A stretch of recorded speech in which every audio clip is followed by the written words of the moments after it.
This news came out yesterday afternoonish, late morningish time, and it was from Adam Schefter out of ESPN saying that the Las Vegas Raiders will be working out Colin Kaepernick. Now, I believe the workout took place yesterday is what I was reading about, but it's the first workout for Kaepernick with an NFL team since the end of the 2016 season. He hasn't played since that 2016 season. Of course, he went 28-30 in 58 career starts there.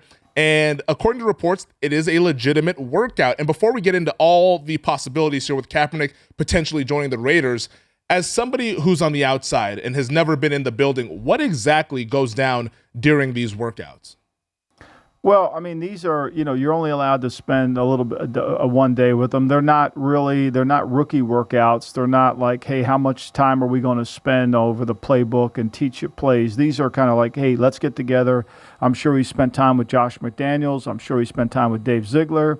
My son Mick's there. I haven't talked to him. They've been in the middle of mini camps, but, and then you go on the field and then there's certain drills that you've got to run. They've got receivers out there to help facilitate the drills, and you tape it, you watch it, and then you kind of sit back and reflect on, like, how does he fit? Is he better than Jarrett Stidham? Is he better than, Nick Mullins? Would he be able to contribute? How does he fit to our offense? What changes in our offense will we have to make? I think there's got to be some symmetry between your starting quarterback and your backup quarterback. You can't have two offenses. I think it's one of the reasons why Baltimore, was successfed, in terms of when they shifted from Lamar Jackson, and they went, and then they went into, they changed, they didn't have to change their offense when they went to Tyler Huntley.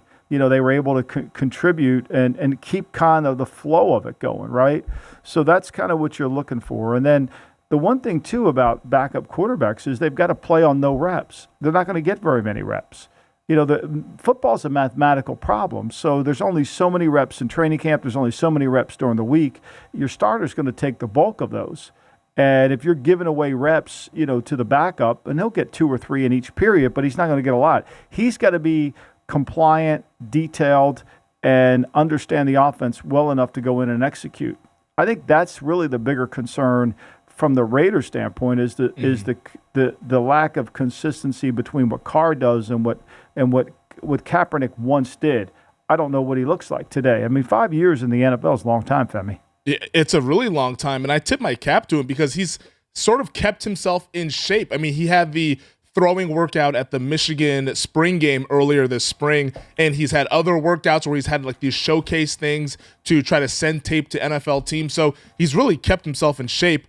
What was it about Kaepernick that you think attracted the Raiders to him? Now, they haven't signed him. We don't know anything sort of about him joining the team, but a first workout here for him since 2016 is noteworthy.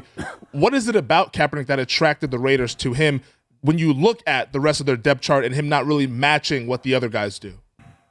Well, I mean, he's got experience as a player. I mean, Kaepernick has played and started NFL games, took a team to a Super Bowl, which is way different than Jarrett Stidham. It's way different than a lot of quarterbacks. I've always maintained, you can not like Kaepernick the way he played with Chip Kelly at the end of that career in San Francisco, but his resume is still better than a lot of these guys that are backup quarterbacks. I mean, think about how bad some of these backup quarterbacks were last year. Yeah. And so it's like it's the lesser of two evils. You may not love the full game of Kaepernick, but he's better than Nick Mullins, who started a game last year. He's better than some of these other guys that started games, and you're wondering, like Mike Glennon.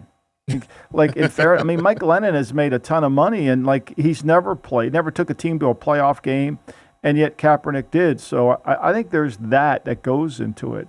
I mean, look, if I were Seattle, I mean, Pete Carroll worked him out. I would be interested. If I was Atlanta, if Atlanta loses Mariota, they're off to Felipe Franks. I mean, are we sure we want to go there? What about Desmond Ridder, our guy?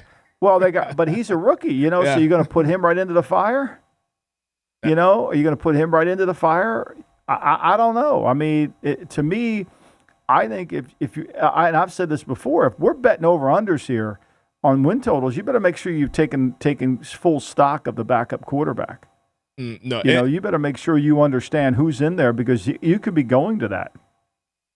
Yeah, no, it's a really important position there, and it can save your season, as we've seen it save seasons for these other teams. And when the news came out, I was interested to see, like, okay, what is the connection here? And NFL Network's Ian Rappaport made the connection, pointed it out, saying that your son, Mick Lombardi, the now offensive coordinator for the Las Vegas Raiders, worked with Kaepernick back when Kaepernick was in San Francisco. So there is a little bit of a connection. There's a familiarity there with Mick Lombardi, knowing the type of player and the type of person that Colin Kaepernick is.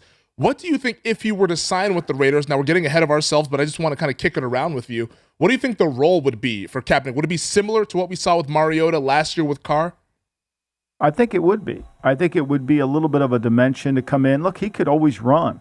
Now, is he willing to run? Is he able to do that? What kind of shape is he in? All that I don't know. But, I mean, Mick has seen the best of Kaepernick when he was, he throws that interception up in Seattle, Richard Sherman in the end zone. That game kind of had a chance. They went into Green Bay the week before and won. And then he's seen the worst of Kaepernick, which was the Chip Kelly era.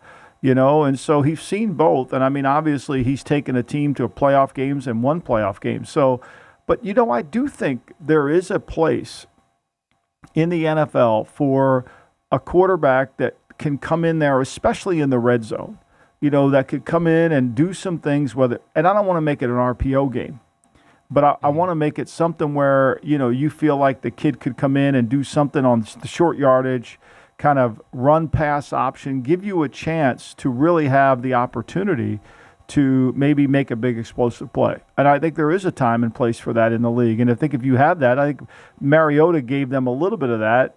Now, it becomes a little bit problematic because you put the guy in and you just run the play for the guy, which isn't exactly what you want to do. Yeah. But at least it gives you some versatility with the offense to get that 1 yard, which you desperately need. Thanks for watching the GM Shuffle with Michael Lombardi. And for more videos like this, make sure to subscribe to VSiN Live and the GM Shuffle podcast with Michael Lombardi, presented by DraftKings and VSiN, wherever you get your podcasts.